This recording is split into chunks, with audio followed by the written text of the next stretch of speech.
Chers amis, un jour le Rav Elchanan Wasserman, Hashem Yikom Damo, a posé une question très puissante au Chafetz Chaim. Il lui a dit, on sait, et Chachamim insiste énormément sur le fait que le concept qui s'appelle la Teshuvah, c'est un véritable cadeau de la part d'Akadosh Baruch Hu. Le concept de Teshuvah, il dépasse complètement l'entendement humain. Le concept de Teshuvah, c'est une bonté de la part d'Akadosh Baruch Hu. Tu as fait du mal, toute ta vie tu as fait du mal, tu t'es mal comporté, tu devrais être puni. Le fait que maintenant on soit capable de retirer tout le mal que tu as fait, ça c'est un très très grand chesed. Comme ça Chachamim m'explique. Ça veut dire que logiquement, j'aurais dû être puni, bien qu'à la fin de ma vie j'ai fait Teshuvah. Simplement Akadosh Baruch Hu, il est gentil et il fait un très très grand chesed qu'on va par rapport à la fin. Dit le Rav Elchanan Wasserman, moi j'ai une très grande question à poser. Il y a écrit dans la Gemara de façon explicite que celui qui est tohé à la rishonot, ibed et akol. Ça veut dire quoi? Soit quelqu'un qui toute sa vie a accompli des mitzvot, du matin jusqu'au soir. Et à la fin de sa vie, il dit ouais, dommage que j'ai fait des mitzvot, dommage, j'aurais pu toute ma vie faire des averot, me kiffer la vie, etc. Dommage, dommage, dommage, dommage. Tohé à la rishonot, c'est-à-dire qu'il remet en cause toutes les mitzvot qu'il a accomplies au début. Que fait-on avec lui? Est-ce qu'il aura un salaire ou est-ce qu'il n'aura pas de salaire? Dit la Gemara, ibed et akol. Il a tout perdu. Celui qui est tohé à la rishonot, il a tout perdu. C'est-à-dire que celui qui suit l'itinéraire inverse du choser b'teshuvah, il a tout perdu. Le choser b'teshuvah, toute sa vie, il s'est mal comporté. À la fin, il fait teshuvah. Et notre homme ici, toute sa vie, il s'est bien comporté. À la fin, il fait ce qu'on appelle en ivrite chazar b'she'ela. Au lieu de faire teshuvah, il est devenu complètement à l'encontre d'Akadosh Baruch Hu. Dit le Rav Elchanan Wasserman, alors c'est pas très logique ce qu'on dit ici. Pourquoi? Si tu me dis que le tohé à la rishonot, bien que toute sa vie il a accompli beaucoup de mitzvot, à la fin on lui enlève tout. Ça veut dire quoi? C'est-à-dire que la logique est qu'on va par rapport à la fin. Si à la fin t'es mauvais, on t'efface tout. Donc si c'est comme ça, c'est normal que celui qui fait teshuvah, qu'on lui donne finalement un salaire et que finalement on lui efface sa avérote. Pourquoi? Parce que tu vois qu'on va par rapport à la fin. Toute ta vie t'as fait des bêtises, d'accord? Mais si à la fin t'es bon, on va par rapport à la fin. Donc c'est pas vrai de dire que c'est un chesed, le fait qu'on accepte la teshuvah de l'homme, le fait que si finalement il est bon, on accepte sa teshuvah. C'est pas vrai de dire que c'est un chesed, puisque tu vas dans le sens inverse, où c'est pas du tout du chesed. On suit aussi cette logique-là. Quand quelqu'un toute sa vie il a fait des mitzvot, le chesed ça aurait dû lui donner un salaire. Tu dis non, puisqu'à la fin, il a fait une volte-face, on lui donne rien. Donc visiblement c'est que c'est logique. On va toujours par rapport à la fin, au moment où on doit te payer. On voit par rapport où tu en es au moment où on doit te payer. Alors comment ça se fait qu'on dise que la teshuvah c'est un tellement grand chesed de la part d'Akadosh Baruch Hu? Non, c'est normal. C'est la question du Rav Elchanan Wasserman. Le Chafetz Chaim il a répondu, il a dit en fait je vais t'expliquer. Il lui dit il y a deux types de teshuvah. Il y a une teshuvah qu'on qualifie de teshuvah me'ahava, et il y a une teshuvah qu'on qualifie de teshuvah mi'ira. Teshuvah me'ahava, c'est-à-dire que l'homme, il est conscient de la grandeur d'Akadosh Baruch Hu, il est conscient du fait qu'il s'est mal comporté, et donc, il regrette.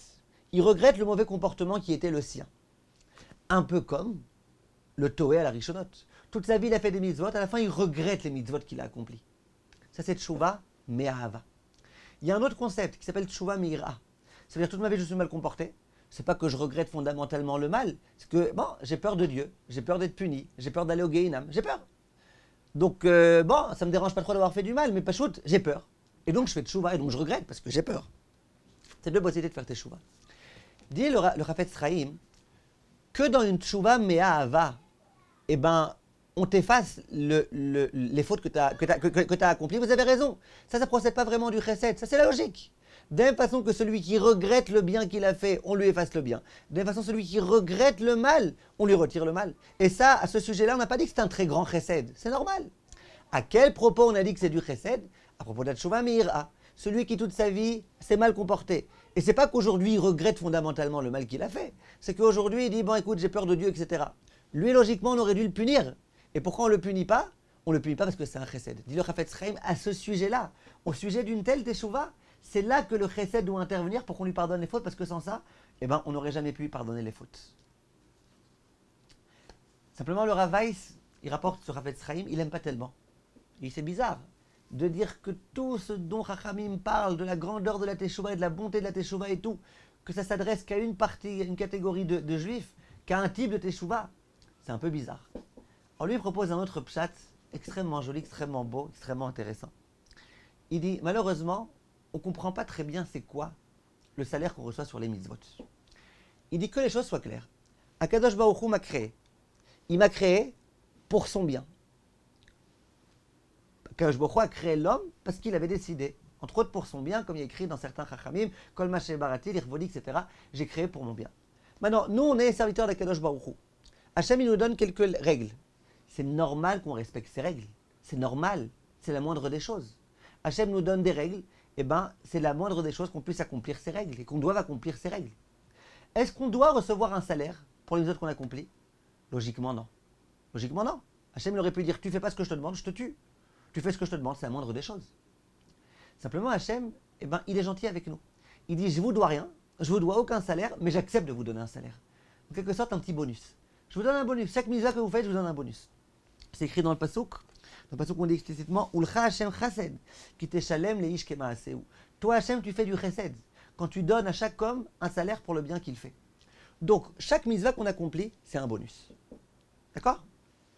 Très bien. Imaginez que quelqu'un, toute sa vie, il se soit bien comporté. À la fin de sa vie, il dit, oh, je regrette d'avoir fait toutes ces mitzvot, je regrette, je regrette. C'est un peu comme un employeur. Un employeur qui emploie un employé et qui lui dit, voilà, toi, tu vas devoir faire ceci et cela, tu seras payé tant et tant. Et puis allez, moi je suis d'accord de te donner un petit bonus de temps en temps. Imaginez que l'employé, il fasse un sale coup, qu'en plein milieu du mois, il s'en aille, sans prévenir, sans rien du tout. L'employeur, il peut lui dire, bon écoute, ce que je te dois vraiment, le dû que je te dois, bon, ça je devrais te le payer, on verra, indemnisation, etc. Mais en tous les cas, là où tu es parti en plein milieu, et que tu m'as fait perdre tellement d'argent, au moins le bonus, que je t'ai de toute façon pas obligé de te donner, je ne te le donnerai pas. Ben c'est un peu pareil. L'homme, il doit servir à Kadosh Baruch Hu, il n'y a pas de question. Le fait qu'il reçoive un salaire, c'est un chesed inouï de la part de Kadosh Baruch Hu. On a compris ça. Maintenant, c'est un bonus. Alors si l'homme toute sa vie, il accomplit des mitzvot, il devait avoir des bonus. Et qu'à la fin il dit, oh, je regrette tout ce que j'ai fait, c'est dommage, c'est dommage, c'est dommage. Hachem lui dira, ben, je suis désolé. Le bonus, tu l'as perdu. Donc c'est pas que Toé à la Rishonot, on lui donne pas parce que c'est logique qu'on ait toujours par rapport à la fin. C'est que dans ce cas précis de bonus, eh ben ça te revient pas. Par contre, dans le cas d'un homme qui toute sa vie a fait le mal, chaque mal, eh ben c'est du mal qu'on fait vis-à-vis d'Akadosh Baruch Hu. Et c'est pas normal. Et c'est incompréhensible. Et c'est inacceptable. Tu fais le mal jour après jour. Mal. D'accord? Eh ben, ça serait normal que tu sois puni pour ce mal. Bon, tu me dis, mais à la fin, les dernières minutes, j'ai quand même fait du bien. D'accord? Alors, pour le bien que tu as fait, tu auras une récompense. Pour le mal que tu as fait, eh ben, tu seras puni. Mais de dire que sous prétexte qu'à la fin, j'ai été faire le bien, que ça annule le mal, pourquoi? Qu'est-ce qui annule? De quel droit t'annule? Comment t'annule? Alors quand c'était des bonus, tu peux dire, tu dois avoir des bonus, mais tu t'es mal comporté, ben je n'ai pas envie de te donner de bonus. Mais quand c'est quelque chose, tu as fait le mal. Qu'est-ce qui fait que ça efface? En quoi le fait de vouloir faire maintenant le bien, ça efface le mal? Ça, c'est du chesed. Et c'est ça le chesed de la part de Kadosh Baruch Hu. Et c'est pour ça que la tchouva, c'est du chesed. Kol tout, mes chers amis, tiskou, Bezrat Hashem, Ektiva, Vechatima Tova. Kol tout, et à bientôt.